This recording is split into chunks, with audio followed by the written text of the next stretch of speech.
Ahí está, Genial. perfecto. Hasta luego. Buena jornada.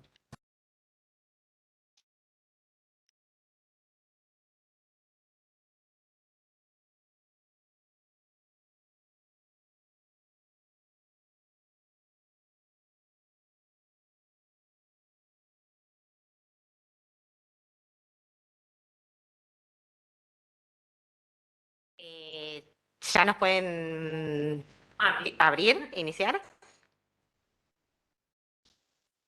Sí, sí, ahí estamos.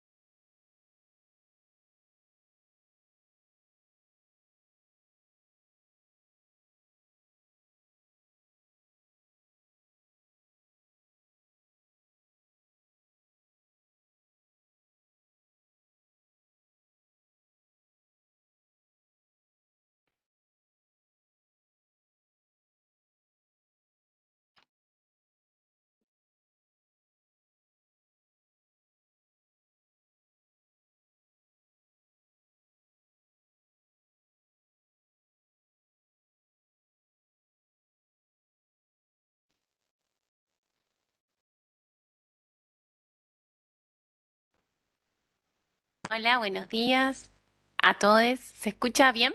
¿Me están escuchando? Bueno, bienvenidos.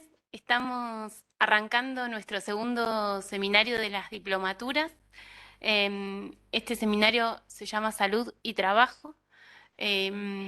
Vamos a trabajar más fuertemente lo que tiene que ver con las violencias que se producen en el sistema de salud como ámbito laboral y como institución, em, con el objetivo de poder construir cada vez más una política de cuidados para nuestros trabajadores y nuestras trabajadoras y transformar nuestras instituciones en instituciones, bueno, podemos decir sí libres de violencia, no sin conflictos.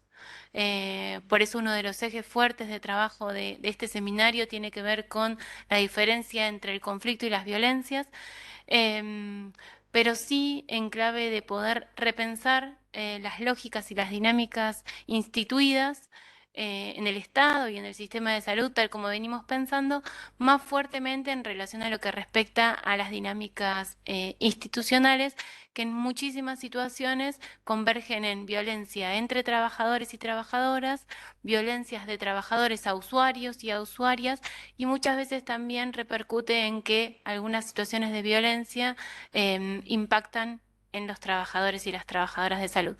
De este modo le damos inicio a este segundo seminario que, bueno, que Laura les va a presentar, y le damos la bienvenida a Yamila Gómez, la docente, nuestra docente del día de hoy, que también la vamos a presentar con mayor riqueza. Bueno, gracias Pilar. Bueno, buenos días a todos. Iniciamos hoy el segundo seminario del trayecto transversal. Es todo un desafío para quienes estamos trabajando en la diplomatura, seguir encontrándonos con ustedes, y una alegría luego de haber transitado el primer seminario Salud, Género y Violencias. Como recién decía Pilar, vamos a trabajar en este segundo seminario denominado Salud y Trabajo, invitándoles a seguir reflexionando, como es la idea de la diplomatura. Les vamos a compartir algunos conceptos, algunas ideas centrales, pero la que siempre les proponemos y les invitamos es a que esas ideas, esos conceptos, estas propuestas que nos traen los docentes, podamos pensarlas en tensión con nuestras propias prácticas. El eje para nosotros son nuestras prácticas como trabajadores de la salud, y entonces, bueno, esta es una invitación a seguir reflexionando en esta oportunidad acerca de la producción y reproducción de las violencias y conflictos laborales en el sistema de salud. Como saben ustedes, una de las diplomaturas, este es un seminario que es parte del trayecto transversal que compartimos con las dos diplomaturas, la de abordaje integral de las violencias familiares y por razones de género, y la de gestión de los conflictos y violencias laborales. Y después será profundizados todos estos temas en esta última diplomatura en el trayecto específico. Solo muy brevemente, una de las ideas que queríamos transmitirles era esto de que seguir con esta idea de una reflexión crítica sobre nuestras prácticas y que desde ahí pensemos todo lo que vamos trabajando tanto en estos espacios como en los espacios de la plataforma, y pensar las relaciones. Vamos a empezar a pensar ahora las violencias que se generan en las relaciones entre o hacia los trabajadores de la salud. Este primer módulo se llama Sistema de Salud y Violencia Laboral, pero fundamentalmente el recorrido de todo el seminario va a ir hacia que podamos reflexionar también no solo sobre las violencias, sino sobre las prácticas de cuidado. Entonces, estos son como los grandes ejes que atraviesan esta propuesta, que han como que diseñado compañeras de la dirección, una propuesta hermosa, así que esperamos que también puedan transitarlo del mismo modo que la primera. Bueno, sin más, vamos a presentar a la docente. Nos acompaña Yamila Gómez, psicóloga, egresada de la UBA, magíster en salud pública, doctora en psicología también por la UBA, postdoctorado en salud colectiva de la Universidad de Brasilia, Brasil. Ha trabajado en temas de violencia institucional y racismo en salud en consultorías con OPS y ONU Mujeres, Brasil, durante un año como coordinadora de proyecto, y actualmente trabaja en el área de asesores del Ministerio de Salud de la provincia de Buenos Aires. Pero además, para quienes trabajamos en salud, sus aportes y leerla ha sido de mucha contribución para pensar y pensarnos en el encuentro con otros. Así que desde ahí muchas gracias y muchas gracias por sumarte a este encuentro. Bueno, muchísimas gracias a ustedes, gracias por la invitación y nada, uno va acumulando esos títulos por la edad, no por otra cosa. Así que nada, yo les traigo un poco mi experiencia de trabajo en Brasil. Cuando trabajé el tema, coordiné un proyecto sobre evaluación de un programa de salud con perspectiva interseccional y ahí armé un equipo que aprendí mucho y sobre todo viví como algunas situaciones. Lo viví porque hablamos mucho con mujeres en municipios muy aislados, muy pobres, donde íbamos a evaluar el programa. Hablábamos mucho con mujeres negras, y nos transmitieron, y particularmente me transmitieron que yo era la única que no era brasilera, su experiencia de vida con varias opresiones al mismo tiempo, ¿sí? Opresión de clase, opresión de raza y opresión de género.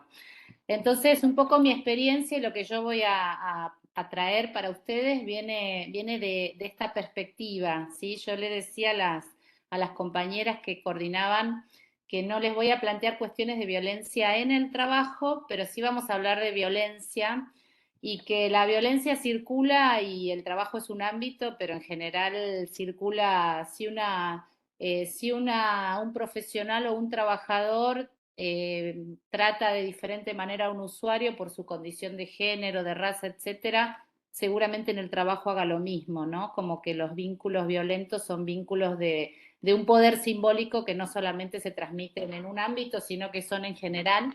Entonces lo vamos a intentar llevar, digamos, al ámbito laboral, pero voy a traer cuestiones generales.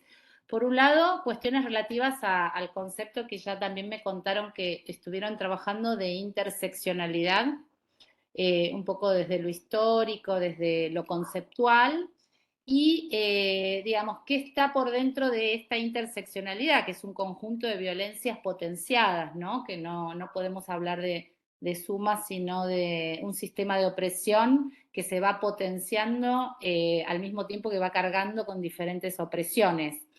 Y en ese sentido, a mí me parece interesante, que esto también lo traigo de mi experiencia en Brasil, la lectura de todo lo que son autores que vienen del racismo, ¿sí? Que acá en Argentina volví muy sorprendida porque cuando me fui era un tema que no lo pensaba demasiado, solo lo pensaba en términos más de xenofobia, Y cuando volví de Brasil me di cuenta que en Argentina existe la misma opresión racista que existe en Brasil, solo que no hablamos de esto. Y que cuando uno lo intenta hablar, a veces la respuesta es, pero si acá no hay negros, ¿no? No, podrá ser hacia los indígenas o hacia los extranjeros. Y esa creo que es una justificativa para no hablar de esto, ¿no? Entonces traigo algunas lecturas de Aníbal Quijano, que es un excelente referente, un colega peruano, historiador, que se utiliza mucho, digamos, como para pensar el tema de racismo desde una perspectiva colonial, ¿no? Siempre tratamos de traer los aportes desde el sur y para el sur, y él trabaja en esta línea. Entonces yo voy a compartir mi presentación y voy, bueno, haciendo los comentarios. A ver aquí. Esperen que...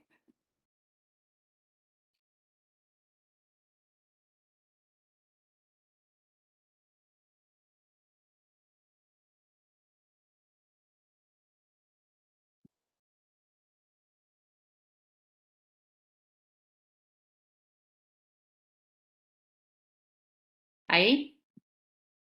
¿Están viendo mi pantalla? Sí, perfecto, Yamila. Gracias. Y no se ve, solo la pantalla están viendo, no están viendo todas las caritas, ¿no? Porque las tengo delante.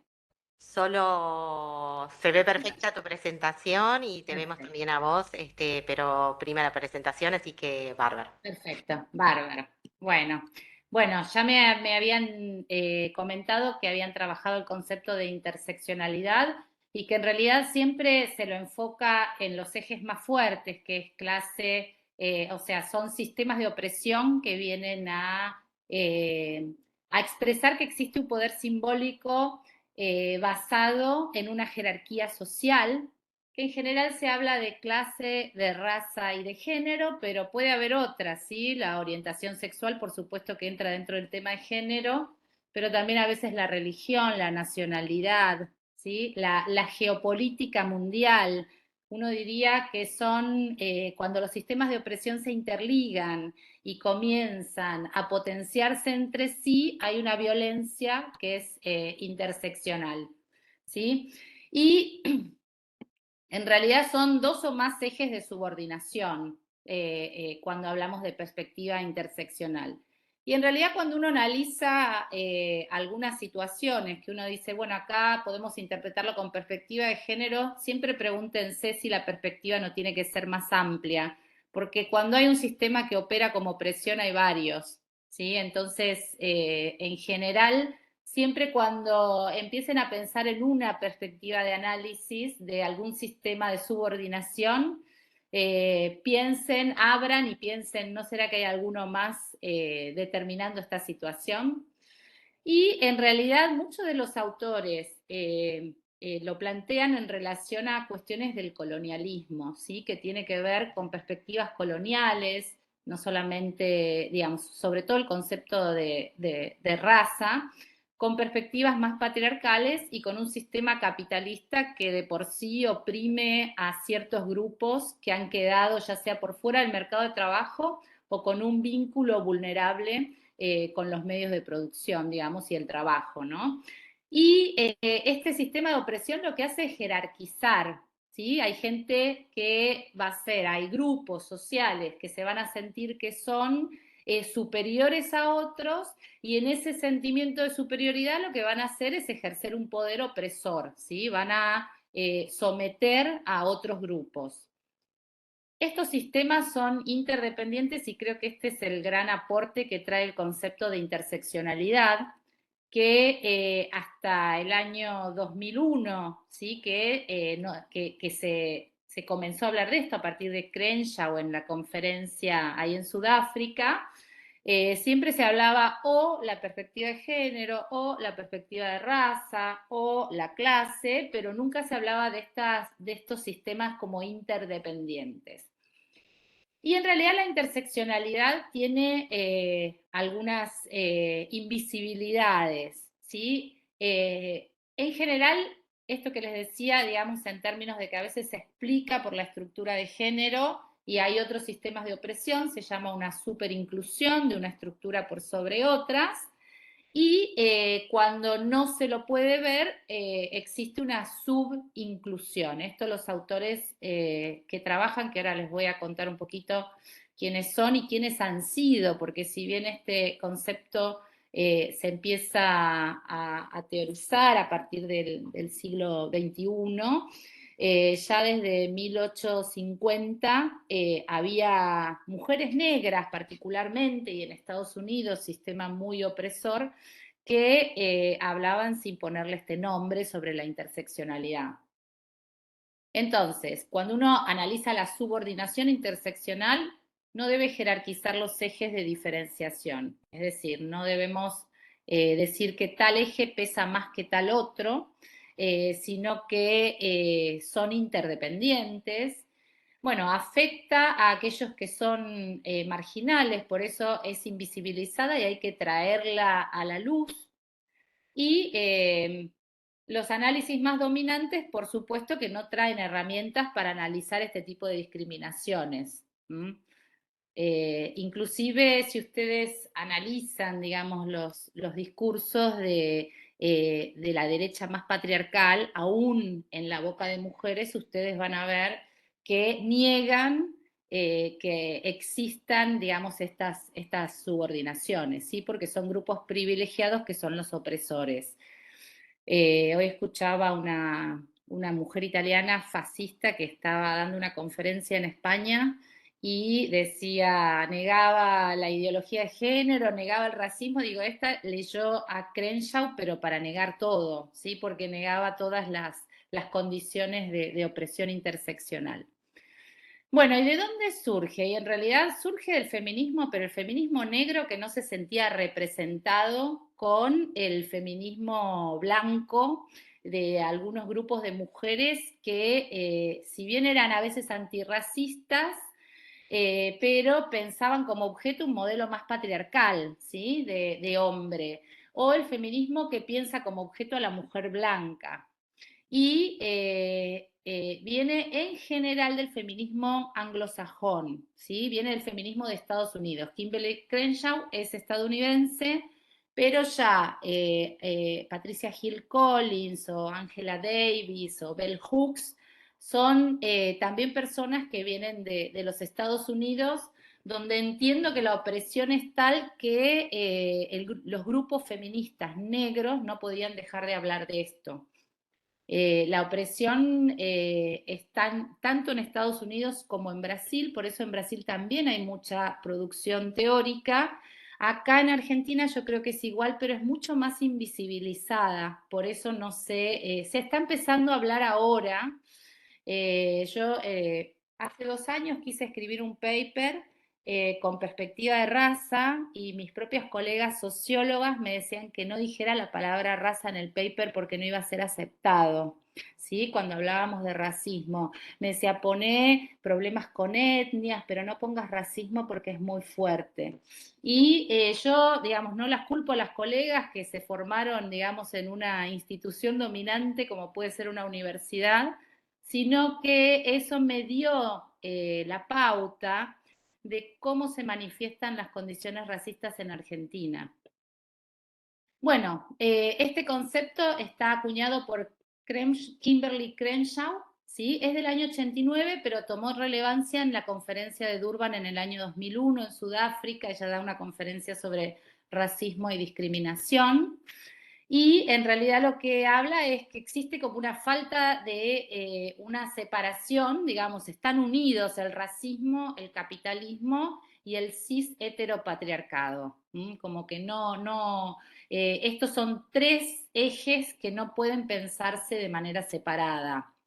Estos ejes, ellos lo que dicen es que producen avenidas identitarias, producen identidades. Y esto es muy importante porque a nivel construyen subjetividad. Las mujeres negras son alcanzadas por el entrecruce entre género, raza y además clase, porque en esta opresión interseccional siempre hay una vulnerabilización del sujeto y hay una cuestión estructural que determina la clase, pero al mismo tiempo genera vulnerabilidad. Y que estas estructuras son de matriz colonial. Esto es algo también interesante en términos de pensarnos no solamente con los modelos europeos, sino más con los modelos del colonialismo latinoamericano. Entonces, dejan en evidencia el fracaso del feminismo por contemplar a las mujeres negras. Por eso fueron las mujeres negras feministas americanas que trajeron este concepto. Y en general lo que se hace se subsume a la clase, ¿sí? Hay mucha producción teórica donde, bueno, si es mujer y es negra, es de clase, de sectores vulnerables y se analiza estas diferencias, estas desigualdades en función de su clase y se pierde la perspectiva de otros sistemas de opresión. Bueno, ¿quién fue la primera mujer que no lo nombró de esa manera, pero que trajo el concepto de interseccionalidad? Fue Sojourner Truth en Estados Unidos. Ella en el año 1850 da una conferencia en una convención sobre derecho de las mujeres en Ohio que se llamaba Yo no soy una mujer, I'm a woman. Y ella lo que plantea es que nunca nadie le había ayudado a subir a un carruaje, nunca nadie le había dado la mano para saltar un charco, ¿sí? Como las mujeres blancas. Entonces ella decía que la raza impone a la mujer negra una experiencia de ser el burro de carga del patrón y del marido. Ella decía que las mujeres con esto se sentían infantilizadas porque dependían toda la vida de alguien. Y que esto, digamos, las vulnerabilizaba. Sojourner fue una esclava que fue vendida varias veces, tanto ella como sus hijos. Ella solo en la vida vivió, hasta que se pudo comprar la libertad, vivió, digamos, abusos permanentes. La única persona que quiso fue la única persona que el dueño la vio con esa persona y lo mataron. O sea, tuvo una vida muy sacrificada, vivió en carne propia todas las opresiones de raza, de género y de clase. Y ella se transforma en una referencia para las mujeres negras de la época, a tal punto que hay una organización que se llama Smithsonian en Estados Unidos, que son los que gestionan varios museos, y ellos tienen como una lista de las 100 personalidades del país de toda la historia, y ella está entre las 100 personalidades, y forma parte del museo, digamos, está también representada como el inicio en el Museo Afroamericano de Estados Unidos, que está en Washington, que lo crea Obama. En Estados Unidos hay un museo de hace muy poco tiempo sobre la historia afroamericana, y es un museo un poco de mea culpa sobre todas las el genocidio y toda la opresión y la explotación que hubo con las personas de raza negra en los Estados Unidos, y todas las feministas negras están representadas en el museo. Bueno, otros referentes también de la interseccionalidad, Patricia Hill Collins. Ella tiene una frase que dice: las mujeres blancas tienen miedo de que sus hijos puedan crecer y ser captados por el patriarcado. Las mujeres negras temen enterrar a sus hijos por las necropolíticas que los matan o los dejan morir. Entonces trae esta perspectiva, digamos, de que el feminismo blanco a ella no la representa. Angela Davis, son todas mujeres negras. Escribió sobre los efectos del capitalismo, el racismo y el sexismo, que marcan el punto, digamos, del feminismo negro. Y Bell Hooks, que es otra de las representantes, que habla de las mujeres negras durante y después de la esclavitud, la desvalorización subjetiva, el machismo, etc. Cuando estudiaba en Brasil temas interseccionales, empezamos a trabajar algunos mitos que en Brasil funcionan bastante, ¿no? uno de los mitos que era lo que le permitía a los dueños de las esclavas negras abusar de ellas sin ninguna cuestionamiento a la conciencia moral, es que las negras son lindas, son atractivas, son, en Brasil falan gostosas. Entonces, esta hipersexualización de la mujer negra es un mito para el abuso, ¿sí? Como que ella es gostosa. Otros varios mitos. Por ejemplo, que la mujer negra aguanta el dolor, aguantan porque son fuertes, son robustas, entonces parteras que a la mujer blanca le ponen anestesias y a las negras le dicen aguantá que vos tenés un cuerpo que aguanta. O sea, toda la estructura de dominación, digamos, interseccional, está basada en algunos mitos que el sentido común deja pasar, deja que pasen de una manera hasta simpática para poder seguir abusando y poder seguir oprimiendo. ¿Sí? Amigas negras de Brasil me contaban que ellas podrían tener una bitácora, un cuaderno, donde podrían contar cada día una experiencia diferente de racismo interseccional. En realidad ya es violencia interseccional, ¿no? Amigas que cuando entran a un negocio siendo negras le ofrecen la ropa siempre más barata o las cosas más baratas, que les preguntan si son ellas las que atienden, si van a tomar algo, no les ponen mucho alcohol, le ponen a las otras más alcohol que a ellas porque a la negra le gusta tomar. Situaciones donde van a un servicio de salud y cuando en general cobran al final, a ellas les cobran cuando entran. Situaciones donde la mandan a hacer una consultoría a un organismo internacional y la secretaria le pregunta dónde está la profesora. Varias. Esto se vive día a día. Y yo estoy hablando de un lugar donde lo pudimos trabajar, seguramente, digamos, en Argentina, tenemos esas mismas situaciones más veladas, más dirigidas a la población migrante y negando absolutamente nuestras raíces afrodescendientes. Bueno, acá tenemos algunos datos de subordinación interseccional en Brasil. Las mujeres trabajan 7,5 horas más que los varones por semana. En el año 2015, la jornada de las mujeres era más alta que los varones. Cuanto más ganan, menos realizan trabajos domésticos, o sea, el dinero está asociado al trabajo doméstico en términos de además cuidar a la familia. No obstante, las mujeres que ganan salario mínimo se dedican a cuidado de la familia, al trabajo doméstico y otra de las cuestiones que también veíamos era que cuando hay una mujer y además es negra y además es pobre, es la que cuida de todos los miembros frágiles del grupo familiar, familia empleada. Los varones blancos tienen mejores salarios. Bueno, mueren 153,4% más negros que blancos por homicidios en Brasil. Los homicidios de mujeres negras aumentaron 54% en 10 años, siendo que las mujeres blancas cayeron y en el año 2015, y 50,3% de las víctimas son asesinadas por familiares y el 33% son realizados por parejas o exparejas. Bueno, esto lo vamos a pasar y vamos al tema o sea, ya vimos que operan varios sistemas de opresión. Yo quería traer el tema de racismo porque Quijano lo trabaja de una manera muy linda y hay algunos otros aportes que no son tan trabajados acá en Argentina y que me gustaría comentarles. A ver, esperen que voy a ver si puedo poner ahí.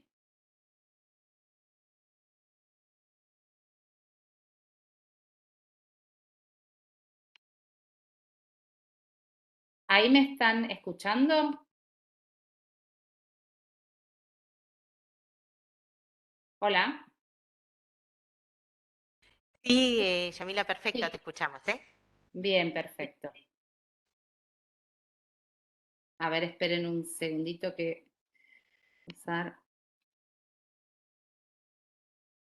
Ustedes ahora están viendo, a ver, mi pantalla con comentarios, ¿no? Porque hay algunos comentarios que quiero tener a la vista. Esperen. Ahí. Bueno, el concepto de racismo que afecta a todas las sociedades del mundo, por lo menos las occidentales, es un fenómeno que se combina con otros fenómenos, con otros factores como nacionalismo, imperialismo, etnocentrismo, o sea que hay algunas razas o grupos sociales que son más importantes que otros, o el clasismo. En realidad nosotros lo que estamos viendo ahora, bueno, en Europa y también estamos viendo algunos exponentes en América Latina y en Argentina, es un fenómeno que combina muy bien racismo con nacionalismo y con algunas pautas, no de imperialismo porque no lo somos, pero sí de reconocer que hay un imperio que no somos nosotros. O sea, quien es totalitario en términos raciales, en general abre a otros totalitarismos, ¿sí? Inclusive quien es jerárquico en analizar la condición humana, abre a todas las jerarquías que existen, ¿sí? Siempre y cuando se posicione en una situación donde está arriba de la pirámide. A ver, ahí.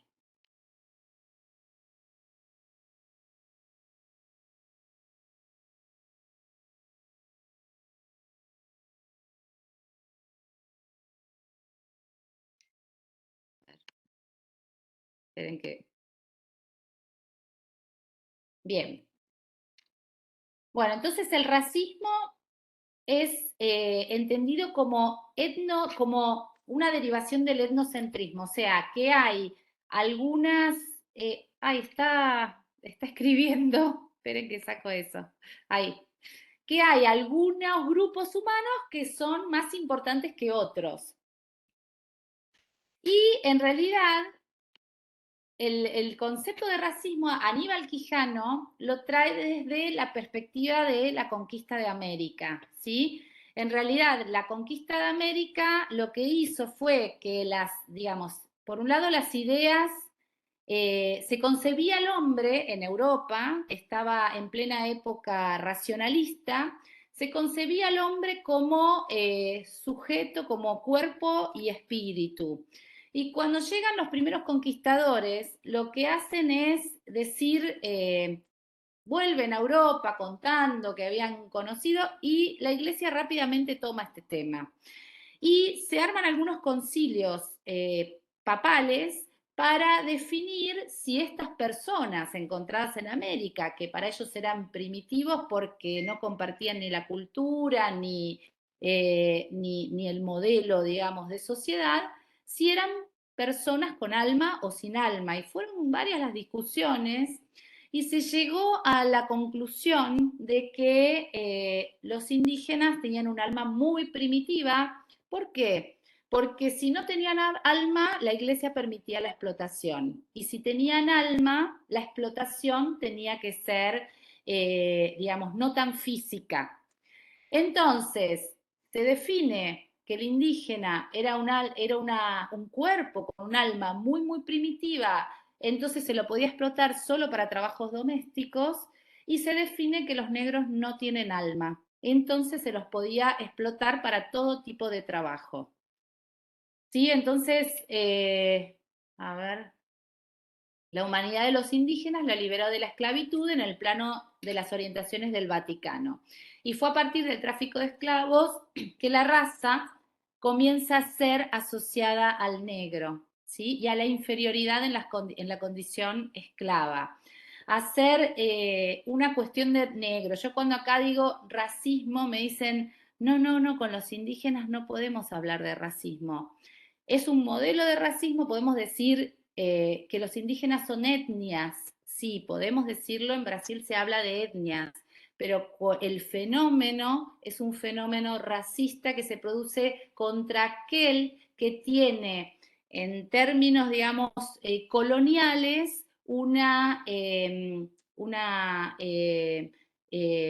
no sería tanto por la piel, sino por la procedencia, una procedencia de pueblos originarios o de pueblos colonizados, ¿sí? Entonces, a partir de todo esto y con la idea de raza, se naturalizan esas diferencias sociales, se naturaliza la opresión y empieza a ser un tema biológico. ¿Sí? No, ya no es un tema de dominante-dominado, sino que es un tema absolutamente de la biología. Es el color de piel. Entonces, en función de esto, ¿qué dice Aníbal Quijano? Ahí. Aníbal Quijano tiene un texto que se llama Colonialidad del Poder, Capitalismo Eurocentrado, Racional y Moderno, que lo recontra recomiendo, hermoso para leer, duro, pero explica muy bien el fenómeno de la colonización. Y él dice que nosotros, digamos, la colonialidad del poder tiene que ver con un sistema capitalista que nosotros heredamos de Europa, pero a diferencia de Europa, donde se plantea una división social de trabajo, en América Latina lo que se planteó, lo que se generó fue una división racial del trabajo, donde los indígenas hacían un trabajo, los negros esclavizados hacían otro y los blancos hacían otro. Él dice que además ese capitalismo fue eurocentrado. ¿Por qué? Porque se organizó, se estructuró, digamos, la división social del trabajo y la sociedad en función de la idea de que Europa era el centro de la cultura, de la historia, y que en tanto, digamos, habían tenido mucho tiempo para desarrollarse, también eran el centro de las ideas y había que copiar lo europeo porque todo lo europeo estaba bien.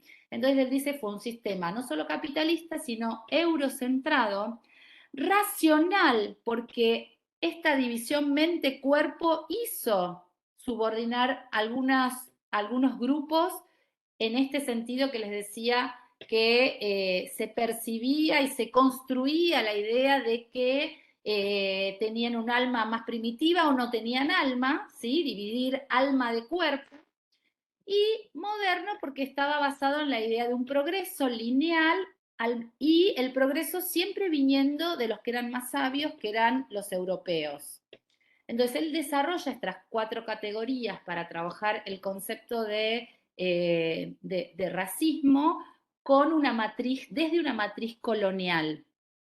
Entonces dice que la raza, resumida en un concepto biológico, aparece como una naturaleza de roles sociales, ¿sí? A partir de que se lo impregna de sentido, a partir del color de la piel, deja de ser un tema de dominación y pasa a ser biológico.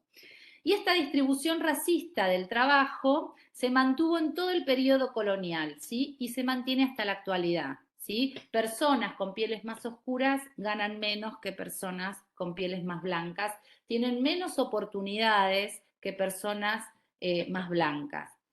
Entonces dice, por ejemplo, los europeos no solo le expropiaron a las poblaciones colonizadas la historia, los conocimientos, los universos simbólicos, sino que hoy son poblaciones empobrecidas porque los europeos vinieron a América, no solo conquistaron, sino que también después por los procesos migratorios y este ideario sarmientino de blanquear la Argentina, terriblemente genocida, ¿sí? A partir de todos nuestros presidentes del siglo XIX y hasta el siglo XX, lo que hicieron es traer inmigrantes en Brasil esto se habla del proceso de miscigenación, yo no sé si acá se dice de la misma manera, pero lo que hicieron es blanquear al país, ¿sí? En términos de raza.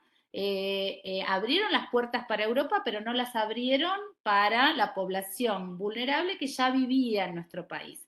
Y en Brasil tienen la teoría, con el proceso brasileño, que esa miscigenación, o sea, ese emblanquecimiento de la población, lo que hizo es traer un ideal del sentido común de que hay una democracia racial, que todos somos iguales, que acá aceptamos todo, y que esto en realidad lo que esconde es el terrible racismo que no fue trabajado, digamos, a nivel, funciona a nivel subliminal.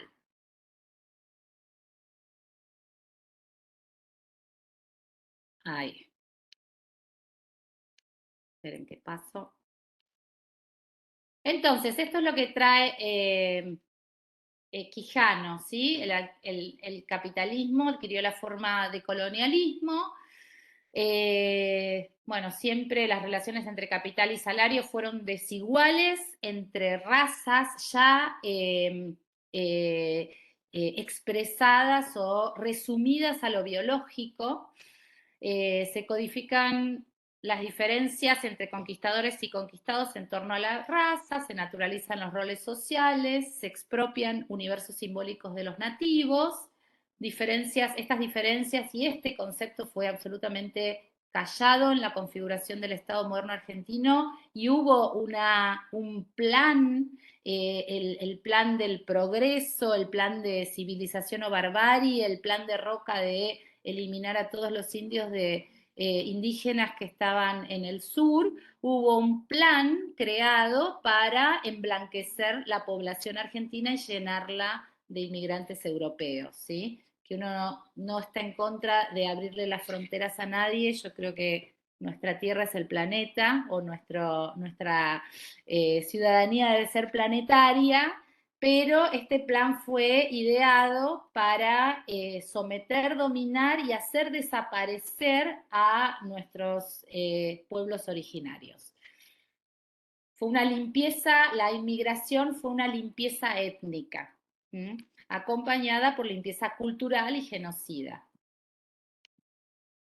Bueno, dentro de estos conceptos de racismo, hubo algunos, la ciencia que siempre trabajó en función de los poderosos o para los poderosos, si bien hay ciencia alternativa, ciencia decolonizante, y yo lo que vi a diferencia de lo que veo acá en Brasil es mucho trabajo, por ejemplo, se habla de sur-sur, o sea, de trabajo. Hay muchos profesores en la universidad que trabajan temas de racismo que no hacen convenios ni contactos con el norte, ni con Europa, ni con Estados Unidos, sino que trabajan en la articulación de, tanto ya sea para investigaciones, para intercambios de conocimientos, etcétera, en la articulación sur-sur. Solo articulan entre países del sur como una cuestión ética, ideológica, de poder pensarnos a nosotros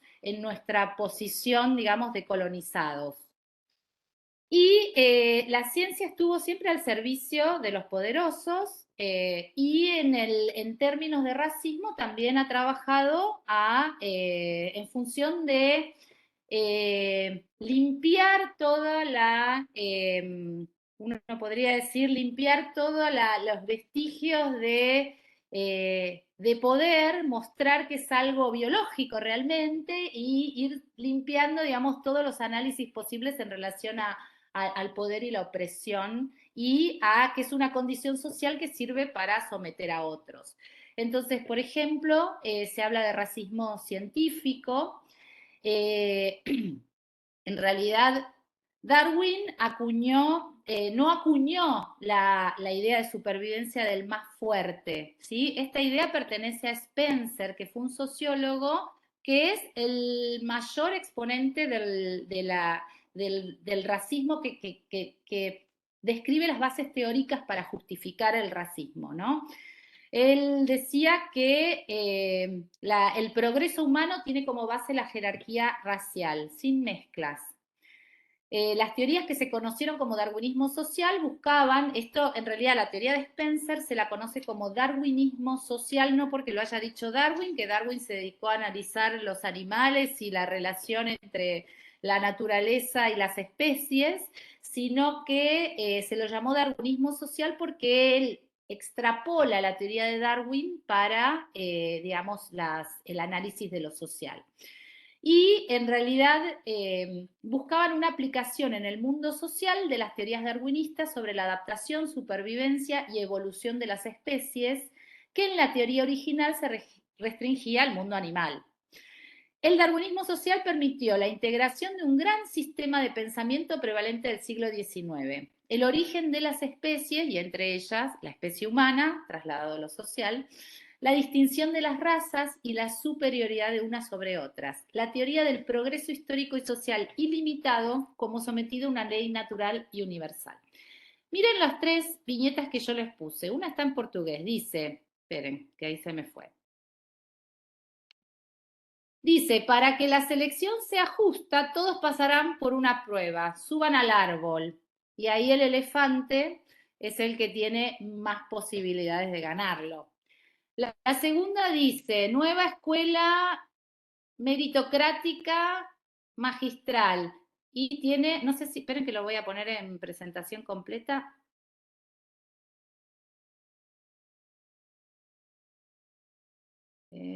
Usar, a ver ahí. ¿Ahí se ve? Más o menos. Dice, nueva escuela meritocrática magisterial. Y hay salarios, hay bolsitas con dinero. Y dice, no sé de qué se quejan, miren los sueldazos que pueden alcanzar si se esfuerzan. Y estas bolsitas tienen diferentes salarios. Y la tercera es una muy conocida, donde las mujeres están en una carrera, tienen todos los obstáculos relativos al trabajo doméstico. Y en realidad lo que yo quiero traer es que la teoría de Spencer es la base del concepto de meritocracia.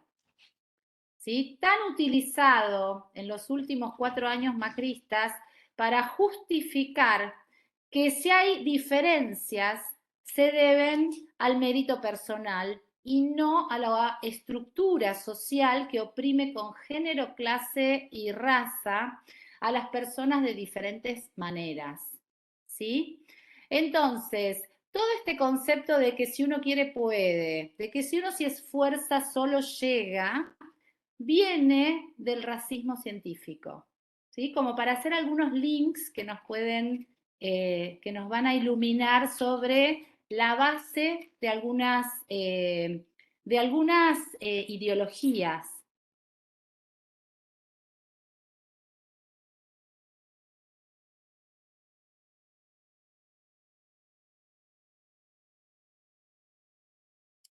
Bueno, el racismo científico tuvo hasta algunas mediciones biológicas, ¿sí? Se medía el tamaño de la cabeza y ustedes si ven ahí el cuadrito de arriba, él estaba la cabeza más pequeña, el cerebro más pequeño correspondía al mono, después le seguía el del hombre negro y por último el hombre caucásico que era el blanco blanco, ¿sí? Había como una jerarquización y se lo justificaba en términos de tamaño del cerebro.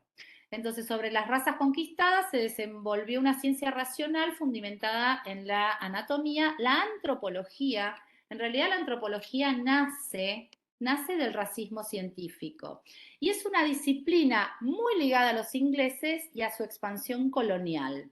Los primeros antropólogos vienen de Inglaterra, después se suman los sajones, y lo que hacían era ir a las colonias, estudiar a los nativos de esas colonias de los imperios y poder analizar en términos de un esquema conceptual que les permitiera justificar que eran primitivos y que estaba bien la conquista y la colonización.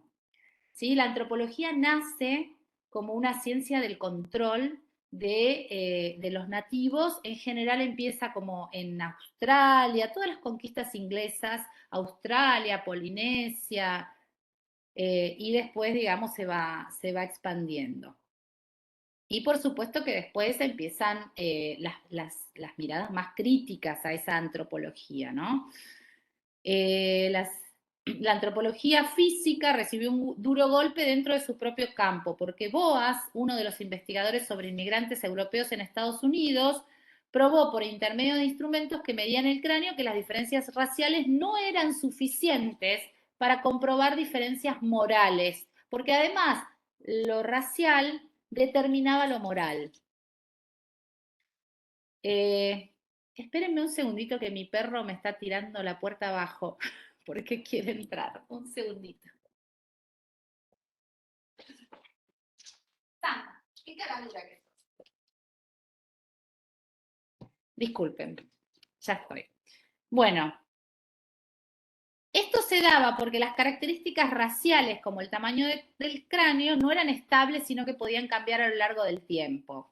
Los seres humanos y sus formas de vida eran mucho más producto de su medio. Entonces, Franz Boas defendió la ausencia de determinismo racial, ¿sí? Y en las capacidades morales e intelectuales.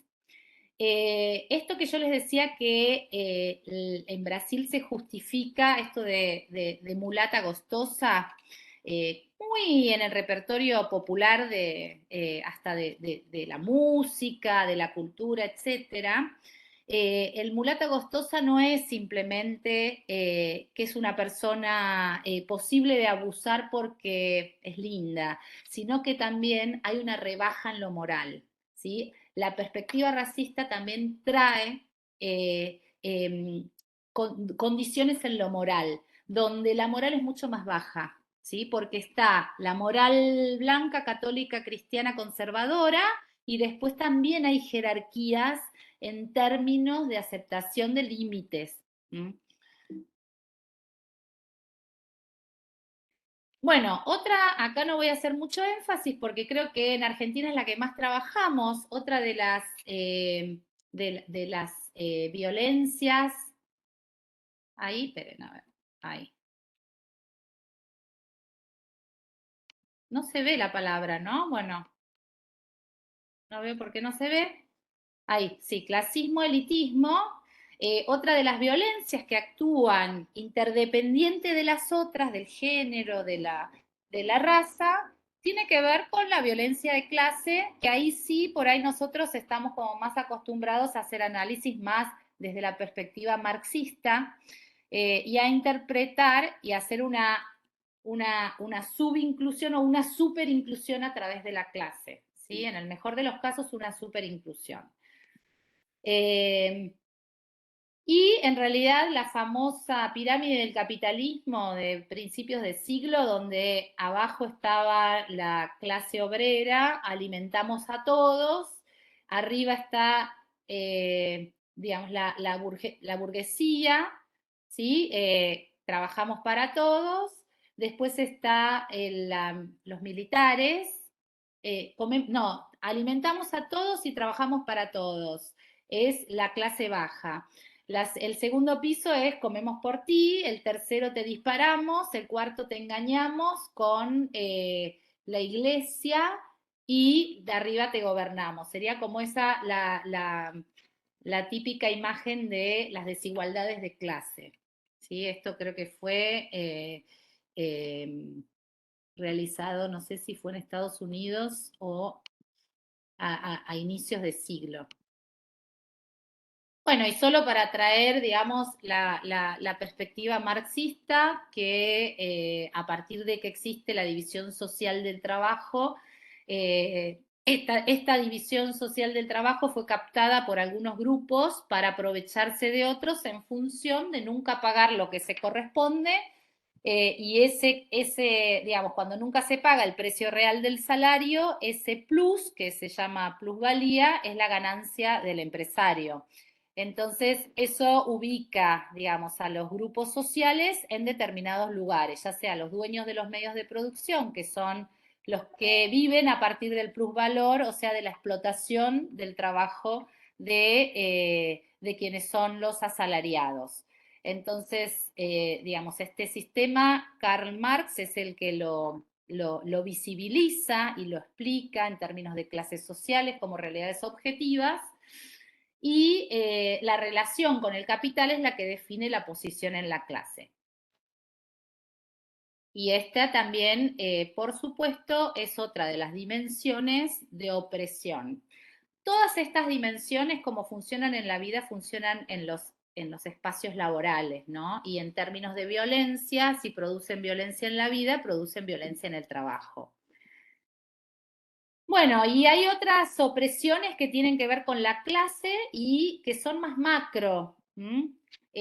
Podemos decir que si el gobierno piensa que cada uno se tiene que valer por sí mismo y quien tiene capacidades para crecer que crezca y quien no que quede, y podemos hablar de un racismo científico en digamos, como bases ideológicas, y a nivel macro podemos hablar que si el sistema reproduce esto, estamos hablando de liberalismo, de neoliberalismo, en términos de que el Estado no intervenga para equilibrar esas diferencias, ¿no? Cuando el Estado no interviene en nada, el mercado se regula siempre como el culo, y genera muchas diferencias. Entonces, los modelos que proponen que en lo individual no hay que intervenir porque cada uno es dueño de su vida y todos aparentemente nacemos con las mismas capacidades, en lo político plantean lo mismo extrapolado a lo social, cuando sabemos que las reglas de lo social y las reglas de lo subjetivo son absolutamente diferentes. Pero hay como una tendencia, siempre los modelos más funcionalistas, más básicos, más extrapolan alguna regla de lo biológico a lo social. Durkheim, por ejemplo, ¿sí? El cuerpo social, que tiene las lógicas del cuerpo natural, se ajusta, se desajusta, se desadapta, la homeostasis social y natural. En general siempre tendemos a extrapolar teorías y hacer analogías cuando son sistemas diferentes con lógicas diferentes. Bueno, el neoliberalismo extrapola lo que es todo el racismo científico, la base de Spencer, de que cada uno se vale por sí mismo, al contexto más social. Entonces, sin empleo, sin casa, sin medicina, sin educación, y el que está en el paraíso fiscal sin vergüenza. Bueno, y otra de las matrices de opresión tienen que ver con, uno diría, el machismo o la existencia de una estructura patriarcal que también la tenemos más trabajada en nuestro país, que es una estructura que define roles sociales donde la ventaja siempre está en el hombre cis. Y ahí lo vamos a aclarar porque al mismo tiempo que oprime a las mujeres, oprime a quienes no son hegemónicos en términos de identidad o elección sexual.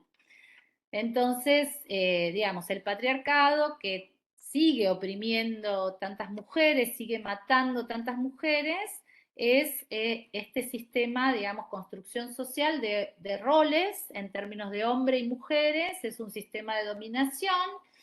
Es relacional porque se mantiene, porque también hay personas que no lo problematizan, mujeres que no lo problematizan. Produce jerarquías, es dinámico, depende del contexto y es institucional. Y las relaciones de género son jerárquicas, asimétricas y de poder, iguales que las de raza, iguales que las de clase. No digo que sean iguales, sino similar en lógica, porque estamos hablando de poder. No, o sea, todas estas son diferentes conceptualizaciones de diferentes estructuras donde se enlaza el poder. Creo que lo que nos une es las relaciones de poder, ¿sí? Este poder simbólico y real.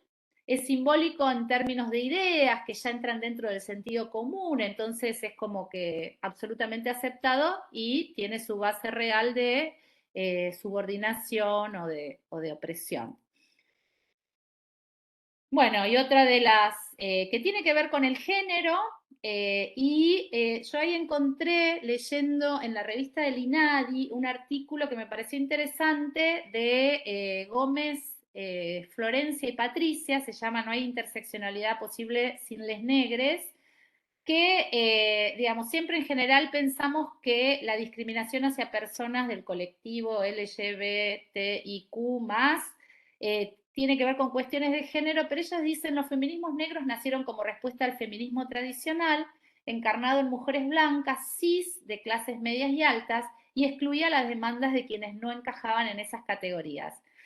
Y en realidad lo que dicen es que también tiene que ver con el racismo, y ahí entramos en la lógica interseccional, porque también el racismo es violentar los cuerpos.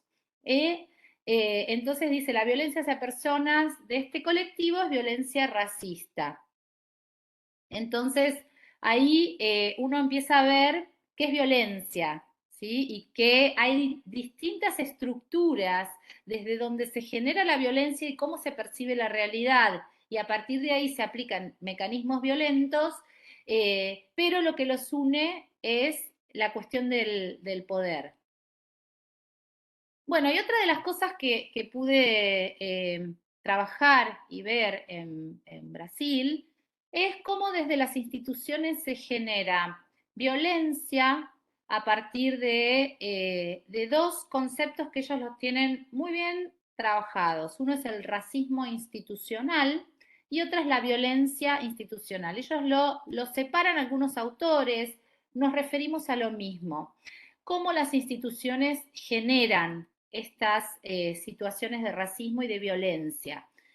Entonces, cualquier forma de racismo que ocurre dentro de las instituciones públicas, empresas o universidades, se llama racismo institucional, incluye actitudes inherentes a la acción prejuiciosa racialmente y a la discriminación, a los estereotipos, la omisión, la falta de respeto, desconfianza, desvalorización y deshumanización. Yo trabajaba como profesora en la Universidad de Brasilia y todos mis alumnos, la mayoría eran blancos, siendo que es una universidad pública. El tema es que para entrar a una universidad pública en Brasil hay que dar un examen muy, muy, muy, muy duro, que según el resultado de ese examen uno elige la carrera y que para eso hay que ir a un excelente secundario que te prepare para ese examen y ahí empiezan las diferencias. El Brasil de Lula generó una estrategia bastante, digamos, muy efectiva, pero bastante discutida por la clase alta brasileña, que se llaman las cotas. Lula lo que planteó es que si alguien viene de educación pública, hay como una vacante protegida en la universidad que solo la pueden agarrar, solo pueden acceder personas de educación pública. Hay vacantes para negros, cotas para negros. Todo el mundo me dice, ay, pero eso es injusto, ¿no? Cuando digo, inclusive cuando nosotros analizábamos la perspectiva racial desde por ejemplo, no sé, en Brasil, más que trabajar en términos de clase, si uno quiere hacer hasta un análisis más marxista, se trabaja en términos de raza. Y muchos argentinos me decían, ay, pero eso es raro, ¿no? No, las personas negras en Brasil solo entran a la universidad por cuotas. Si no existiera el sistema de cuotas, no habría negros en la universidad en Brasil. Ni negros ni indígenas. También tuve algunos alumnos indígenas. Todos mis alumnos negros e indígenas eran por cuotas, no entraban por sí mismos, porque hay una violencia interseccional en este país tan, tan, tan grande que son personas de clases humildes, personas trabajadoras, que no acceden a secundarios buenos, que no los forman para hacer ese examen, que no tienen posibilidades de pagarse un curso extra para hacer ese examen y que si no fuera por cuotas nunca pisarían la universidad. Entonces, toda la política que tuvo el gobierno de Lula, que es una política bastante boicoteada en este momento y que se tiene que seguir y se tiene que ampliar en Brasil, tiene que ver con las cuotas. Trabajaba evaluando un programa de salud que era un programa que trajo 15.000 cubanos, llevó 15.000 cubanos a las zonas más inhóspitas brasileñas, donde los médicos brasileños no querían ir a atender, por una cuestión de clase, por una cuestión de racismo. Y los cubanos, para ellos era maravilloso, venían de trabajar en lugares seguramente mejores en Cuba, pero estaban todos, venían con una mística de cooperación internacional muy grande. Una médica que estaba en una ciudad capital muy del nordeste, del norte, Acre, muy, digamos, muy rural, pero era una ciudad capital, me contaba que la gente pedía turno con ella y que cuando le preguntaba qué le pasaba, le decían, no, yo solo vine porque me contaron que había una médica negra y yo no creía que un negro podía ser médico. Le hicimos una entrevista especial porque nos sorprendieron algunos de sus relatos y ella lo que cuenta es la enfermera, que era negra también, pero un poquito más blanca que ella, la trataba mal porque era negra, le pidieron el título para verlo porque el equipo de salud que trabajaba con ella no le creía que pudiera ser médica siendo negra. O sea, eso es el Brasil real, ¿sí? Nosotros vemos las novelas, siempre las empleadas domésticas son negras, ahora la Globo está un poquito más ayornada, pero lo vemos en la tele, pero lo que sale lo que uno ve en las vacaciones es otra cosa totalmente diferente, ¿sí? Uno ve, ay, copados, abiertos, no. El Brasil es muy, muy, muy violento en términos de violencia interseccional. Bueno, y el racismo institucional en las instituciones de salud se tiende a invisibilizar, por ejemplo, las enfermedades más prevalentes en grupos étnicos discriminados. Yo ahora estoy trabajando en un proyecto, estamos analizando toda la estrategia de salud cardiovascular del sistema de salud brasilero para proponer una diferente, porque se les pasan prevención primaria, etcétera, se pasan, entonces estoy con un gran grupo que son todos los secretarios de salud de los 5.570 municipios brasileños unidos en una organización, me han contratado con un grupo para revisar toda la estrategia de salud cardiovascular. Entonces tuvimos que hacer como una revisión exhaustiva de toda la bibliografía de los abordajes que ellos hacen en atención primaria. Y lo que vi es que muchos papers trabajan que las personas más humildes son las que tienen más hipertensión. Las personas negras tienen mucha más prevalencia de hipertensión. Las mujeres tienen más prevalencia de hipertensión. No hay una sola, son todos papers médicos. No hay un solo análisis interseccional en términos de por qué, o sea, la presión alta, la opresión del patriarcado, más la opresión del racismo, más la opresión de clase, y todos lo analizan y lo escriben como una condición biológica. Eso es violencia interseccional. Yo trabajé cuando evaluábamos este programa, hacíamos grupos focales con mujeres y queríamos captar cuál era la sensación de ser mujer, digamos, por qué trabajábamos en OPS, con OPS, la Organización Panamericana, que quería que evaluemos el programa, pero en articulación con ONU Mujeres, que quería una perspectiva, digamos, más de cómo era la evaluación de ese programa desde el punto de vista de las mujeres. Entonces ellas nos decían que para ser mujer había que tener mucho coraje, que las mujeres si no eran valientes y corajudas no sobrevivían en Brasil. Contaban situaciones donde para ir a trabajar tenían que salir a las 4 de la mañana de la casa por temas de transporte, etcétera, y que muchas veces en el camino eran violadas, eran abusadas. Contaban situaciones donde tenían que ocuparse de los 5 hijos, más si salían a trabajar, más un marido que se la pasaba bebiendo. Entonces ellas decían que eran guerreras y corajudas. Y nos llamó mucho la atención que fuimos a varios municipios y todas nos decían de la misma manera, para sobrevivir como mujer tenés que ser guerrera y corajuda, si no, no sobrevivís. Entonces, el racismo institucional invisibiliza las condiciones de salud de estos grupos subordinados. El racismo institucional, acá encontré una tesis de, Dandara es un nombre que en realidad es indígena, brasilero, y es muy usado en niñas y en mujeres, que existe como una visibilización de lo racista porque fue una heroína, digamos, indígena. Entonces me llamó la atención también que se llamara Dandara, es como un nombre de alguien que lo pone porque quiere que su hijo sea transformador en términos de racismo en Brasil, ¿no? Entonces Dandara es una enfermera negra que está haciendo su residencia en Bahía y ella describe situaciones de racismo institucional y del racismo de los usuarios de donde ella trabaja hacia ella en esta unidad de salud, ¿no? Entonces dice, el acceso de personas negras al sistema de salud es menor que el de personas blancas. Ella ve que acceden más los blancos que los negros, siendo que en Brasil el 54% de la población es negra. El tiempo de la consulta de personas negras es menor comparado con las personas blancas. Le dedican menos tiempo los médicos. El abordaje es más superficial.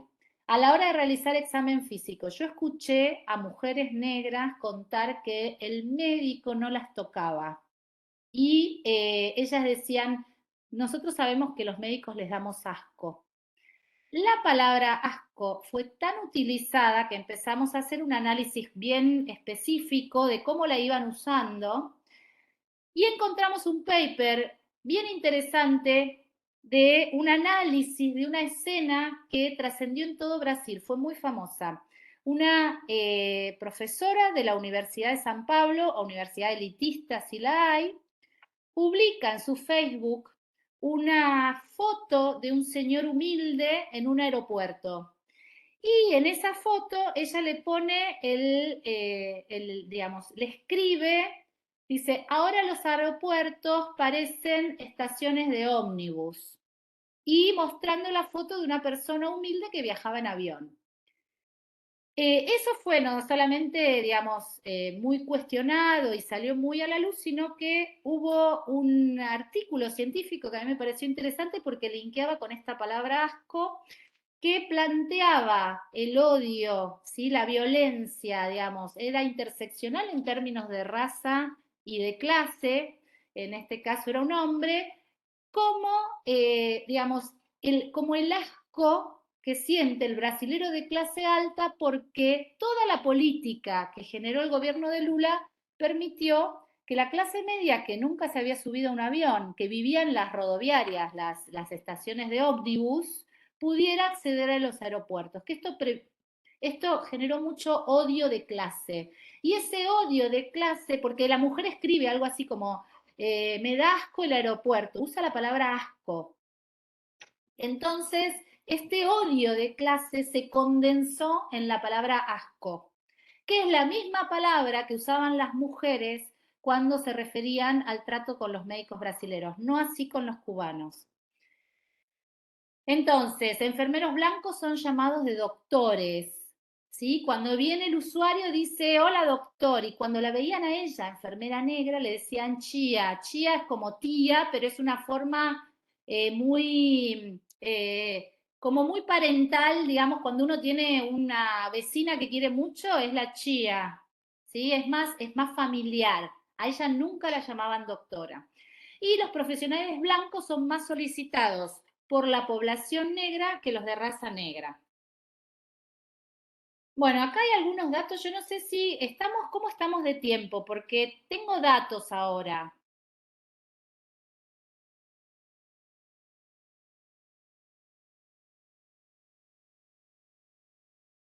Hola. Ya estoy hablando, perdón. Tenés unos 5 o 10 minutitos como para avanzar. Yo Bien, te avisamos cuando ya esté. bien, perfecto. Avísenme, por favor. Bueno, entonces, violencia de género y raza en instituciones de salud. En los servicios de salud de la mujer se criminaliza a la mujer negra tratándola de irresponsable, que no comprenden las orientaciones médicas, impedidas de tomar decisión, infantilizadas. Esto mismo que decía Sojourner Truth, que dependen del marido y del patrón, o sea, del esclavizador.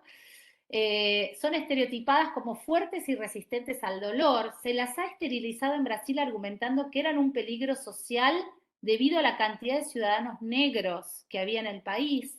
La oferta de servicios de salud es limitada a modelos heteronormativos y sexistas, y esto es violencia de género y es violencia interseccional, porque seguro que en ese sistema se articulan otras violencias.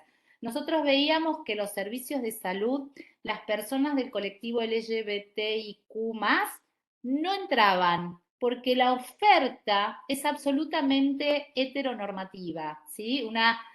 Son ofertas de ginecología, por ejemplo, nos contaban algunos académicos que a las mujeres LGBT se les pedían menos PAPs que a las mujeres cis hetero, como situaciones donde los ejes de discriminación actúan, y actúan juntos y separados. Bueno, hay una autora brasileña, Aceredo y Scriver, las dos, que analizan, Hannah Arendt tiene su teoría sobre el totalitarismo, y ellas analizan la autoridad médica y la subordinación que ejercen y la violencia interseccional, la analizan desde esta teoría, digamos, del totalitarismo, ¿no? Que lo que, digamos, plantean es que el médico ha sido como el dios hasta el siglo XX, donde se ha proletarizado la profesión, y ella lo que dicen es, se ha proletarizado en términos de que ahora vale más la máquina que tenés que el ojo clínico. Entonces, como que ha caído en una crisis de autoridad, ¿sí? Como la crisis de la tradición, la de la religión, ahora hay una crisis de autoridad médica. Y esto genera crisis en los vínculos de confianza, ¿sí? Entonces, ellos lo que dicen, que esta autoridad, los médicos la sustituyen por violencia, por eso ejercen relaciones violentas, ¿sí? No lo dice en términos justificativos, sino para analizar la violencia institucional que ejerce, sobre todo el poder médico, sobre los usuarios. Entonces, la violencia institucional, ellos imponen normas técnicas de normas de gestión, de tecnologías, etcétera, como que ya no se pueden mantener en esa posición de autoridad, entonces utilizan la imposición. Entonces, existen servicios de salud con prácticas violentas, y el vínculo entre usuarios y trabajadores también expresa relaciones violentas. Esto que les decía, si se expresa en un lugar, se expresa en varios. A veces la violencia institucional de los servicios de salud viene de la mano de negligencia en la asistencia, de discriminación, violencia física, violencia sexual, violencia verbal. Autoritarismo del profesional es violencia institucional. La autoridad del profesional usurpa el saber de los usuarios, no los deja participar. En Brasil hay muchas normas que determinan el modelo de atención, mucho más que acá.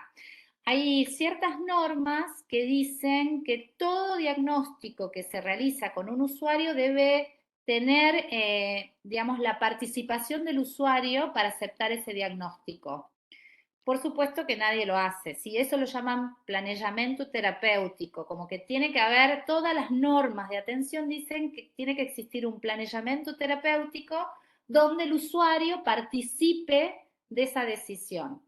Esto no existe. Si ellos lo ven, digamos, como un acto de violencia, si le preguntan al usuario lo que tienen que hacer cuando la violencia viene de la mano de quien decide sobre el cuerpo del otro.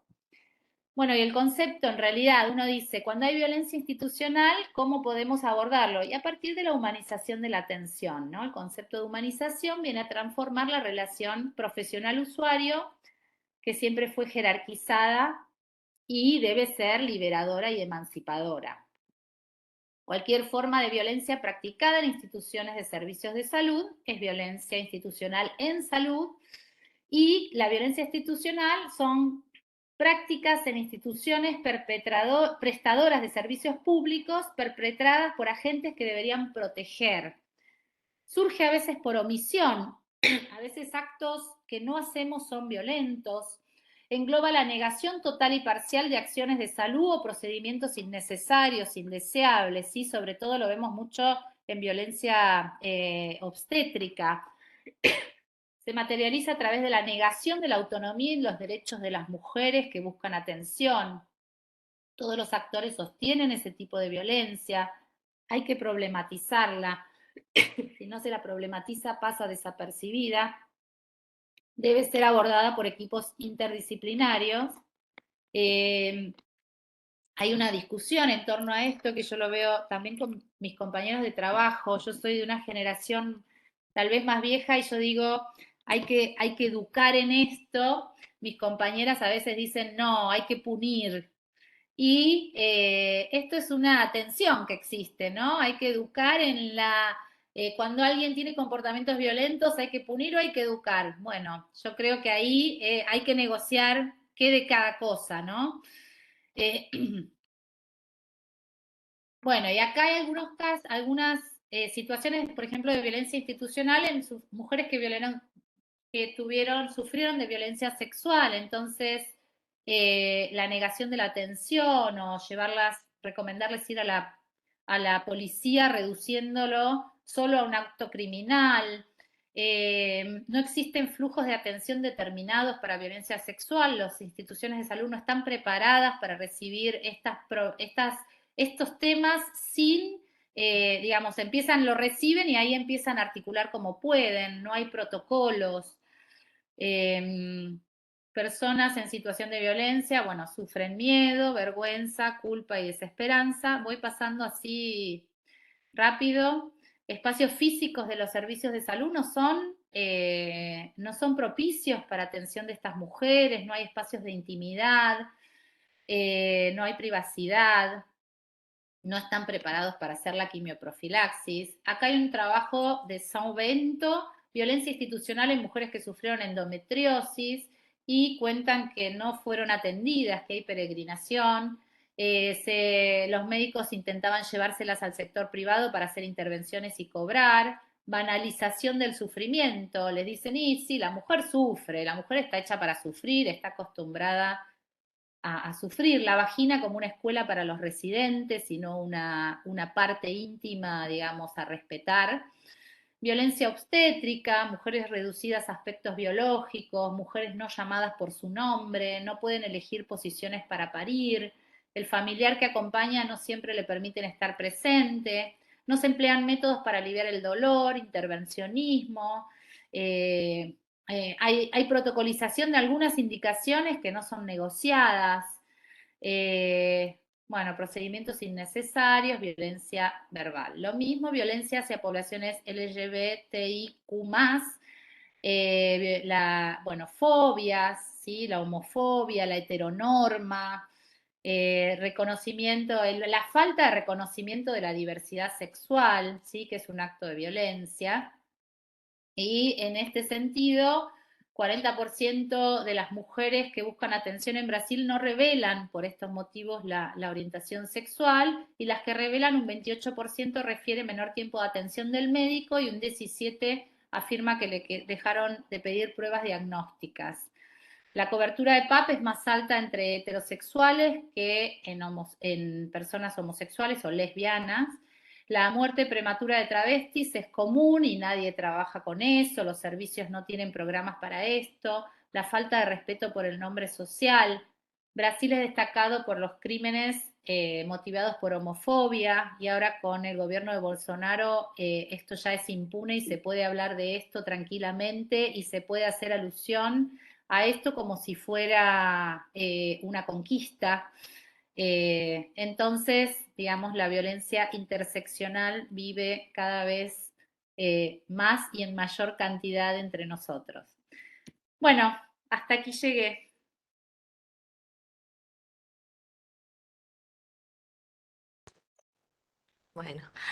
Bueno, muchísimas gracias, Yamila. Nos quedamos pensando. Gracias por traer aquí, Jano, a esta clase.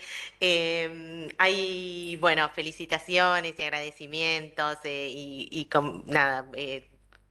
coincidencias con lo que estabas diciendo y algunos comentarios y consultas que ahora te vamos a transmitir. Recuperar 2 o 3 cositas que me parecen sumamente interesantes en relación a las cuestiones que nos fuiste trayendo. Bueno, primero pensar, ¿no?, el ámbito laboral como también un espacio en el que circulan las violencias. Me parece que eso con lo que iniciaste y que fue recorriendo toda tu exposición. Y lo que otro que me parece que recorrió fuertemente la exposición es el poder simbólico de la violencia, ¿no? Es decir, cómo en estas distintas formas de opresión que se articulan y que, bueno, vos fuiste presentando muy claramente, aparece ahí algo de esto muy claro. Lo otro que también me llamó la atención y quería recuperar cuando decías, bueno, cuando empezaste en tus estudios con esto de no enunciar la palabra racismo, ¿no? Y una de las cuestiones que queremos lograr con esta diplomatura o que nos posiciona es que enunciar es político. Entonces, digo, nombrar, enunciar las formas en que nombramos y las formas en que enunciamos definen también aquello de lo que estamos hablando. Me pareció sumamente interesante, pero además fuiste recorriendo muchas situaciones, sobre todo aquí al final, de cómo esto tiene expresiones concretas. ¿No? Es decir, esto tiene expresiones concretas y tiene expresiones concretas en el ámbito de la salud y para pensar el objetivo de este seminario y de esta clase, que es la producción y la reproducción de las violencias en el campo, en el espacio laboral. Y cómo estas expresiones generan impacto, no solo en la identidad y en la subjetividad, como vos también decías, también en las experiencias y las vivencias, ¿no? Traías como 2 muy interesantes en relación a la experiencia de la médica negra, a la que sacaban turno para ir a ver si esto, digo, esto de que aquello de nombrar lo que existe, ¿no? Bueno, ¿no? Como una cuestión de confirmación de eso. Y en relación a estas experiencias también lo que traías en relación a lo que te comentaban las mujeres de la posibilidad de hacer una bitácora de las violencias. Me parece que si eso no nos da una idea de las expresiones que el cis heteropatriarcado, el racismo y el capitalismo y las formas en que se anudan no son abstracciones, sino las huellas y las marcas que van quedando, pero que además como esas huellas y esas marcas en el campo de la salud también son utilizadas para generar desigualdades en el acceso, desigualdades en la atención y violencias en ese que también lo van definiendo. En la última clase del seminario anterior hablábamos de las determinaciones sociales y del impacto que esto tenía en las desiguales formas de acceso y atención en la salud, y me parece que tu recorrido nos ha sumado enormemente a eso. Y solo dos cositas más para poder transmitirte las preguntas y los comentarios. Una que traías en relación a las palabras de Sojoner, que no conocía en relación a esto de ser el burro del patrón y del marido. Y cuánto antes, digo, la potencia del patriarcado en invisibilizar y en naturalizar, porque cuánto antes se pudo tensionar, ¿no? O poner en tensión esta idea del patrón en los estudios, en la teoría social, y cuánto más se tardó en poder dar cuenta de ese otro opresor que ella expresaba en términos de patrón y de marido, ¿no? Me parece que ahí también para poder trabajar sobre esto. Y después en relación a todas las formas de opresión que fuiste nombrando en relación al racismo, ¿no? Esta idea del etnocentrismo y del eurocentrismo, en relación a si uno lo vincula también con el cis heteropatriarcado, también la heteronormatividad, el cisexismo, siempre hay algo que da cuenta de algo que importa más que otro o que vale más que otros. Y me parece que la pregunta también tiene que orientarse en ese sentido, ¿no? Valen más los heteros que los que no lo son, los cis que los que no lo son, los blancos que los negros. Me parece que ahí en esas tensiones siempre hay algo, esto de lo que Butler habla, de que hay cuerpos que importan más que otros y del lugar de lo que importa o del objeto, que también nos aportaste muchísimo para pensar sobre eso. Y cómo también estas violencias violencias se sostienen a través de algo que me pareció súper relevante, que fuiste trayendo también con ejemplos en relación a las prácticas, pero también a los mitos que se van construyendo y que potencian estas desigualdades, estas inequidades, bueno, para nosotros en el campo de la salud. Y aportar solo un hallazgo sobre el que vengo también, porque es de Vilma Piedade, que es una escritora y feminista brasilera que habla de doloridad, ¿no? Para poner en tensión con el concepto de sororidad, y lo que dice es, tienen que ponerse en diálogo. Me acordé porque traías tu experiencia en Brasil y ella es una feminista brasilera, y que dice, y que por un lado expresa esto, ¿no? Que estas desigualdades y estas tensiones generan dolor, esas vivencias, transitarlas generan también sufrimiento y dolor, y habla del dolor causado por el racismo, y lo hace como un juego de palabras, ¿no? Ahí también con el concepto de sororidad, porque dice que también en términos de homogeneizar el movimiento feminista, esta práctica tan relevante que es la sororidad, pero que también ha dejado a las sombras o ha invisibilizado algo de este dolor que causa el racismo, y que es vivenciado y denunciado sobre todo por estos feminismos. Así que bueno, agradecerte enormemente. No, solo antes de tomar las preguntas y poder pensar, ¿no? En este inicio de este segundo seminario vinculado a las instituciones y al trabajo, ¿no? ¿Cuántos de estos procesos que nos describe Yamila y que nos aclaran como, digo, como en un país en el que claramente se ve el racismo, y cómo esto de volvernos la pregunta a nuestra práctica, ¿no? Cómo estas interseccionalidades se ven en nuestras vidas cotidianas, en nuestros ámbitos laborales, y cómo uno hace una especie de racismo automático, digo, o de violencia interseccional automática, casi a veces sin poner en duda sus valores, ¿no? Nosotros no siempre estamos poniendo en duda nuestros valores cuando ejercemos estas violencias. Y a veces uno se encuentra con una persona, ¿no? Que por determinados rasgos corporales, hasta esto de la biologización de las desigualdades producto de los sistemas de opresión, damos por hecho que esa persona es médica, o damos por hecho que esa persona es enfermera o personal de limpieza, ¿no? Y eso, digo, me parece, porque si no uno ubica como estos racismos y estos sexismos siempre como en el lado de, bueno, gente que hace mal, ¿no? Y me parece que es importante, como todos podemos pensar nosotros y revisar nuestras prácticas, porque muchísimas de las violencias que se producen y reproducen dentro del sistema de salud, entre trabajadores y trabajadoras o hacia usuarios del sistema de salud, tienen que ver con estos a prioris de los que pensamos poco, a los que le hacemos poca pregunta, ¿no?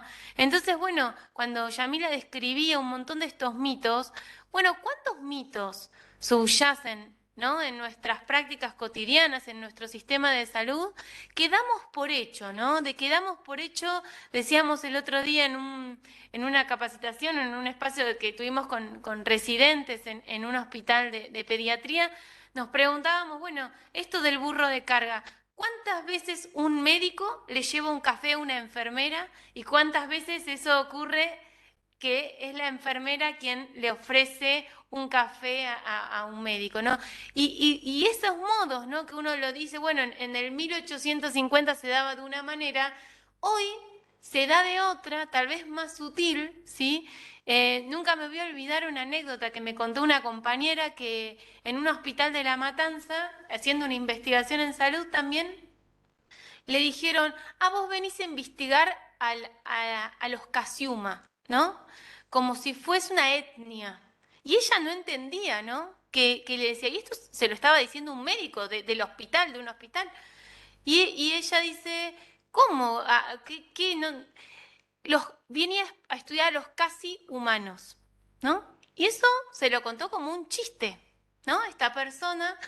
Y a mí me parece que si nosotros no vemos estas interseccionalidades operando, digo, y tan invisibilizada que está la racialidad en nuestro país, digo, los guardapolvos blancos, es como decía, digo, hubo muchos dispositivos de poder encargados de que hoy no veamos nuestra propia racialidad y todos nos creamos que venimos de los barcos, pero esa racialidad opera en acto todo el tiempo cuando vamos a encarar a otro ser humano, a veces axiomáticamente discriminando y a veces no, ¿no? A veces sin poner en duda y creyendo que somos los más alojadores, pero bueno, con un montón de prejuicios que si no los pensamos hace difícil revisar nuestras prácticas desde una perspectiva interseccional. Así que eso, bueno, muchísimas gracias porque vamos de alguna manera hilando cada vez los mayores desafíos y metiéndole también cada vez más profundidad a las preguntas que me parece que nos vamos pudiendo hacer. Así que eso, te hacemos algunas preguntitas. Sí, hay, bueno, algunas, bueno, comentarios, agradecimientos y por la claridad y la exposición. Hay como tres grandes grupos de preguntas, te las transmito todas juntas y vos ordenás como quieras la respuesta. Bueno, hay como todo un primer grupo en realidad de comentarios y relaciones vinculadas a, a las expresiones, ¿no? De las políticas neoliberales en palabras, ¿no? En políticos como Macri, Milei, Sir Bolsonaro, es decir, cómo la consonancia del discurso de los políticos en relación a estas ideas neoliberales y cómo eso se va profundizando. Bueno, algo relacionado con que las ideologías no están, atraviesan estos posicionamientos. En relación a eso, hay una pregunta vinculada a cómo crees que se expresa esto en las políticas públicas, en las políticas sociales, estos discursos, o cómo impregnarían, qué políticas serían concordantes con estos discursos. Hay un comentario muy interesante vinculado, dice, el mismo odio de clase que existe cuando vos, entiendo que vinculado al racismo, dice que existe en Argentina cuando las personas de las clases más pobres acceden a consumos que pareciera estar restringidos a la clase alta, entre comillas.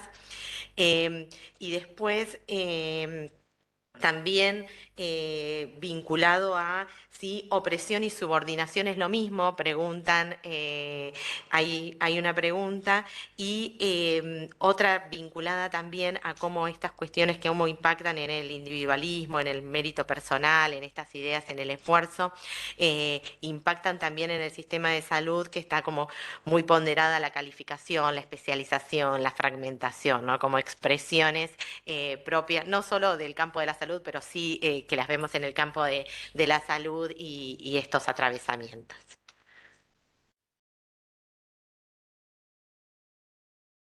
Me parece que estás muteada, Yamila, porque no.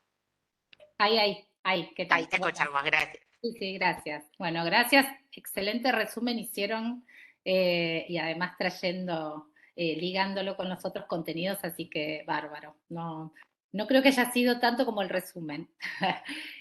Bueno, comento algunas cuestiones generales que tienen que ver, por ejemplo, digamos, obviamente todo lo que hablé tiene que ver con lo que está por debajo conceptual del concepto de derecho a la salud. Y sabemos que con el concepto de derecho a la salud, como nos manejamos, va a ser la política pública y va a ser la lógica de organización de una institución y va a determinar en el modelo de atención que va a determinar quién muere y quién vive en cada sociedad, ¿no? Entonces, por ejemplo, hay autores americanos, blancos, hegemónicos, de universidades norteamericanas, que niegan la concepción de derecho a la salud, o sea, la niegan desde una perspectiva meritocrática, ¿sí? Por eso todas estas cuestiones que trabajamos construyen la idea de derecho a la salud.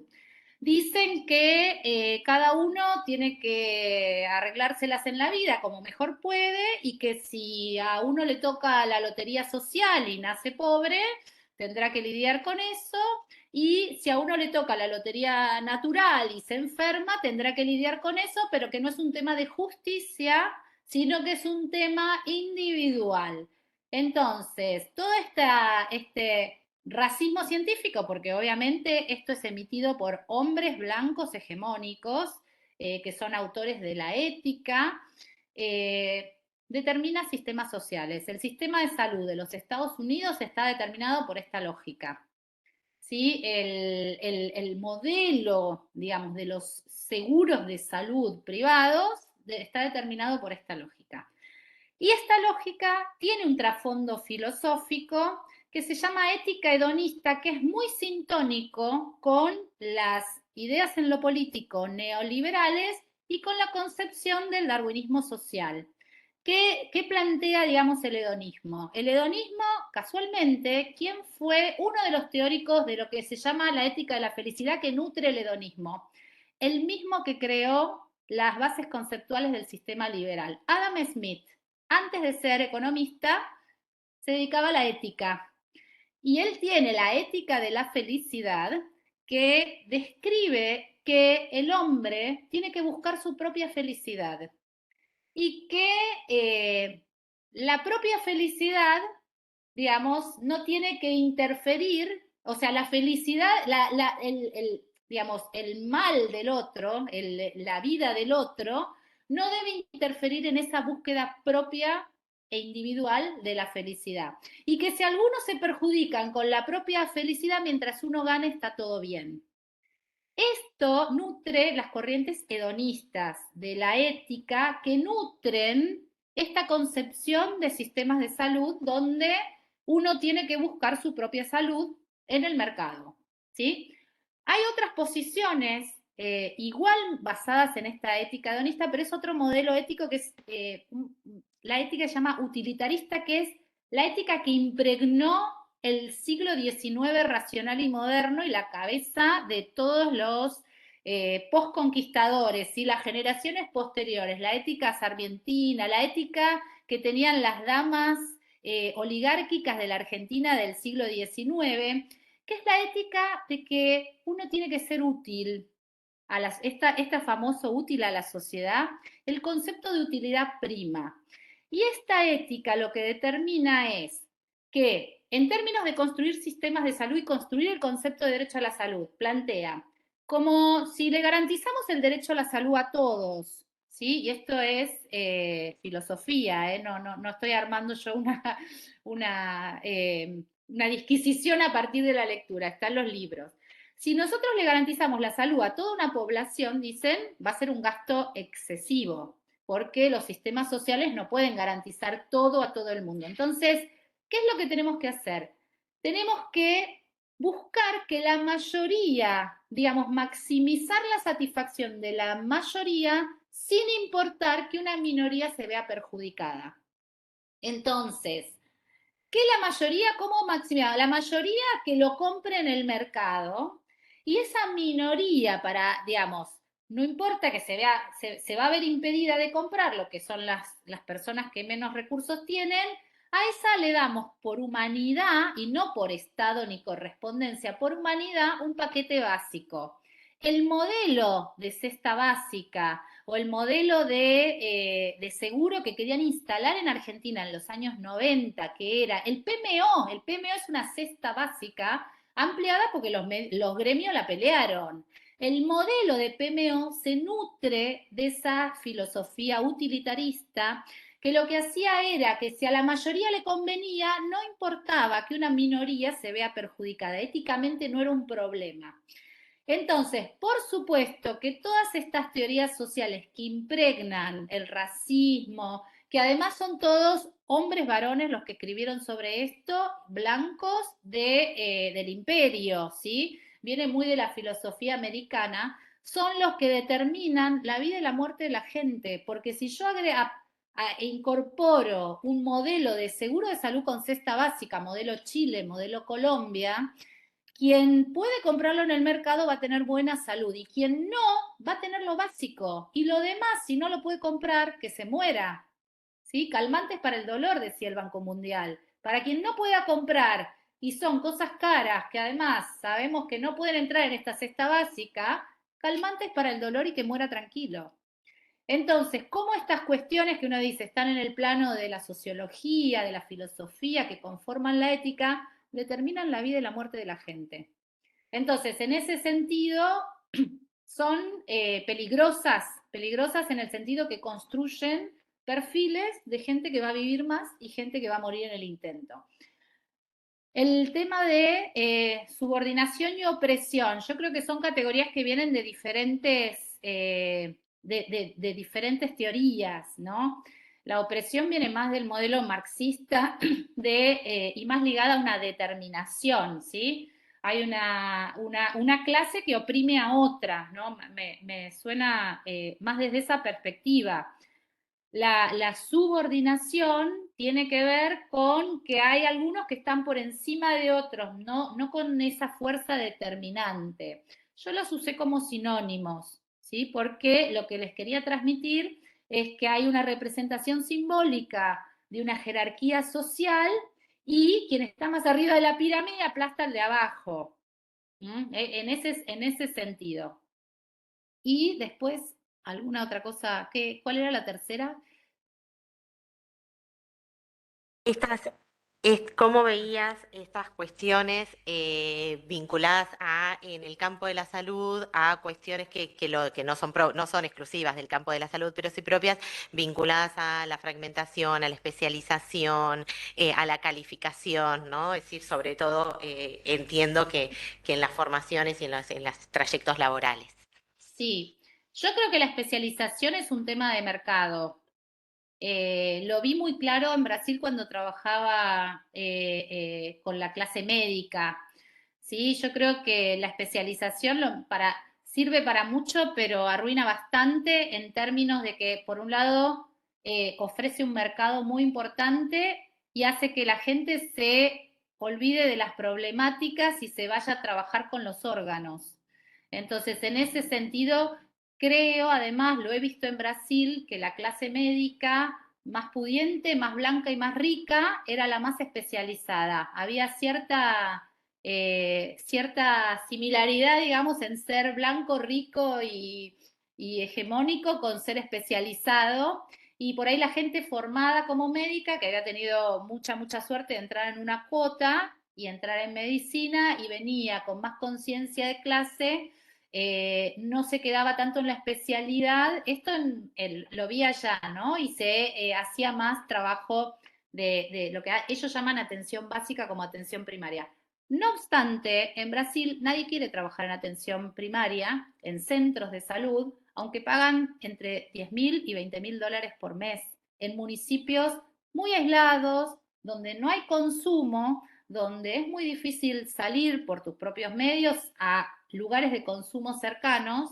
Entonces la gente utiliza eso para ir un tiempito, comprarse la casa, el auto y irse a especializar a las capitales y vivir en las capitales como especialista y dejar a la gente de esos lugares aislados, etcétera, sin médico o con médicos que solo están ahí por el dinero. O sea, allá existe mucho esta lógica. Entonces, creo que es un tema más de mercado. La fragmentación tiene que ver con una falta de mirada holística. La especialidad fomenta la fragmentación. Pero yo lo veo desde esa perspectiva, ¿no? Como que hay que tener ahí un equilibrio entre especialidad eh, y holismo. No, bueno, eso, agradecerte muchísimo, Yami, porque la verdad es que fue súper rico. Clase tras clase vamos aprendiendo todas acá, nosotras, las compañeras y los compañeros y las compañeras en la diplomatura, y nos vamos haciendo cada vez más preguntas, muchas más que respuestas para estos temas. Así que muy agradecidas de haberte tenido acá y de lo que pudimos pensar juntas. Nos llevamos anotadas un montón de recursos y de bibliografías y cosas para pensar y para seguir profundizando. Mil gracias. Bueno, no, gracias a todos los presentes por estar todo este tiempo. Gracias a ustedes por la invitación. Y si quieren bibliografía en portugués, les puedo pasar. Bien. Bueno, muchísimas gracias.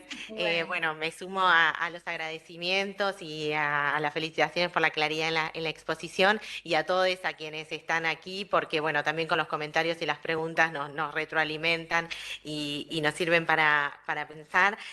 No quiero terminar sin dejar de nombrar a las compañeras que fueron parte y armaron esta propuesta. Daniela Alessi, Renata Vega Martínez, Claudia Orleans, Belén Osaeta, son compañeras de la dirección y que le han puesto mucho trabajo a pensar una propuesta que nos permita reflexionar para compartir ahora en las diplomaturas. Así que, bueno, a quienes están haciendo las diplomaturas, volver a reiterarles que empezamos el segundo seminario del trayecto transversal, salud y trabajo. Sin dudas nos van a surgir interpelaciones y posibilidad de socializar experiencias. Les invitamos a eso. El diálogo es lo que nos va a permitir avanzar y reflexionar y transformar nuestras prácticas. Nos seguimos viendo en el aula virtual, quienes están cursando las diplomaturas, y recuerden que siempre que comenzamos un seminario, entre el primero y el segundo módulo hay solo una semana, así que en esta oportunidad nos volvemos a encontrar en un encuentro sincrónico el próximo martes. Así que, bueno, muchísimas gracias, Yamila, nuevamente por la cordialidad, la claridad y por sumarte a estos procesos, y a todos quienes también hoy nos encontramos nuevamente. Gracias. Bueno, a Un ustedes. abrazo Chao. grande.